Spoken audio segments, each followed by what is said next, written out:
Hello Taurus, Ali from Indigo Ascension. Welcome to your weekly quick read for the week beginning December the 14th through to December 20.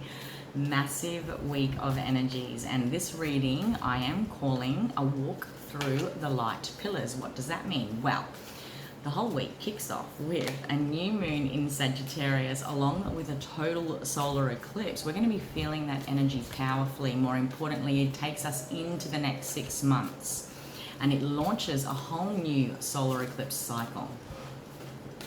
We end the week, so I know these readings only go till the 20th, but so I'll cover it again next week, but we end the week with the grand conjunction of Saturn and Jupiter in Aquarius, which is also the same day as solstice. Hence, this 12/12 to 21/12 is a massive light activation period where we are literally being called to upgrade self, step into our higher timelines, eclipse the past. Okay, that's why I did the karmic crossroads last week, and it's about letting go.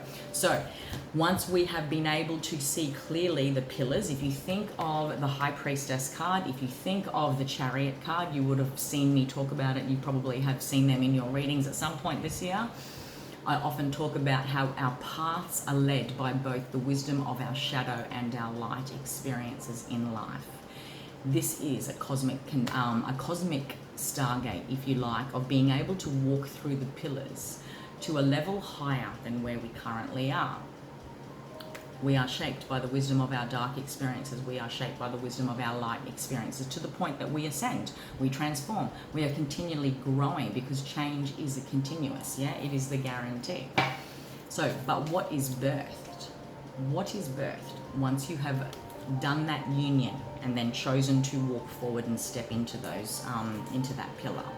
In between those pillars, I should say, there's going to be a new energy form. There'll be a new experience, a whole new activation of different ways in which to love, experience, communicate, plan, goal, whatever the case may be. And hence these times can be completely confusing for many people because it feels like I'm not myself anymore. I'm certainly disconnecting from old versions of my reality and myself and not desiring the same things. And I find that I'm communicating in different ways, and karmic timelines are dropping.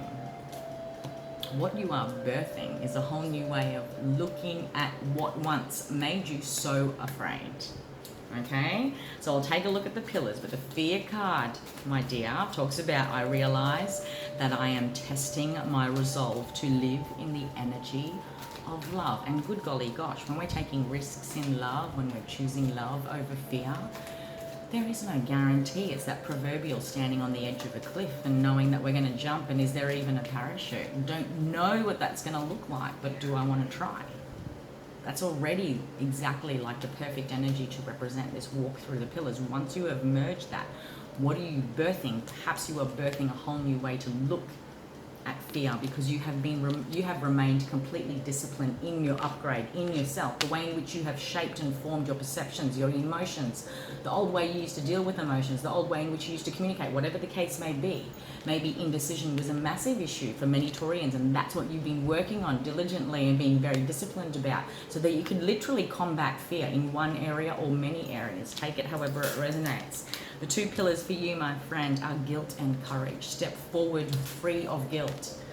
This is such a common card for empaths to get. If I ascend, if I grow, if I transform and step into this new version of myself, perhaps I'm attached to a little bit of guilt because of the karmic relationships that remain as a part of my old story. Now, this can be so complicated when we're sort of dropping karmic timelines. We will notice friendships and usual support groups that would literally be happy for us suddenly start to not be as supportive. What's happening on subconscious levels is you're shining too bright, you're growing too quickly, I don't want you to leave me. That can happen everywhere, okay? We inherently, intuitively sense growth in another. And if that means we're no longer going to be growing at the same rate because you're rapid fire and your life is expanding, and this is not about keeping up with the Joneses, this is not about tall poppy syndrome, it's actually like an energetic thing that happens. Maybe that's been happening for you in your life in one way or another, Taurus, and there is this sense of guilt. But once you embrace the guilt for what it is, i.e. if you were someone that you deeply love, like your child or a dear friend that you just genuinely wanted growth and success for, you would push them through the pillars, yeah? You'd be like, forget about guilt. God, you're not leaving me behind. I'm watching on the sidelines, cheering you on. And as I do that, I know I'm working on me too, because I'm going to get there too. Alrighty? So embracing this energy of guilt with a full heart as you embrace this energy of courage so that you can step through your own unique version of your pillars and eliminate fear, or at least look at it in a completely different way. This is, I'm connecting to many Taurians that are not only resetting their base chakra, because the base chakra is not just red because it represents fear. That's the shadow element of the base chakra. The base chakra is our primordial fire. It is the grounding. It is the spark of creation that begins something. It's where Kundalini rises from, and it's where we begin this journey through the chakras, through the growth, through ascension. It is a new foundation. Okay? So you are literally leveling up to create a whole new, not just a chapter, but a whole new book, Taurus. Alrighty, let's see what this might be in relation to. I feel I'm connecting into many Taurians that have done a lot of this deep work already, where you've bitten the bullet, you know, looked fear in the eye and did it anyway, embraced courage, and, you know, sort of encompassed this energy of guilt and went, you know what, I'm going to remain completely disciplined in my choices here. After a lot of time of research and communication that wasn't quite happening, after some non-committal energy, umming and ahhing, do I do it, do I not? But if there's this maturity here that happens from the page to the night, okay? It is also, this is probably happening in an area of your life where you are excited and you have like created this burst of energy and passion and drive again. Could be in the realms of love, could be in the realms of career. Take it however it resonates. There is something here, Taurus, that I want you to hold on to, because it's almost like a picture you see for yourself, a future version of yourself, an inner knowing that's pulling you into something that you haven't got evidence for. And you guys love that tangible evidence. But you know it's calling to you. This was almost like a risk you had to take, a bullet that you had to bite and do anyway, because it was, you know, maybe your go-to was non-committal energy, okay? Do a bit more research, be a bit more disciplined and diligent, whatever the case may be. I feel this is an untold story, like in the sense that it has only just begun, i.e. it's not just a new chapter, it is a whole new book. Like you literally, wham bam, thank you man, you're stepping through the pillars into a whole new version of yourself, literally.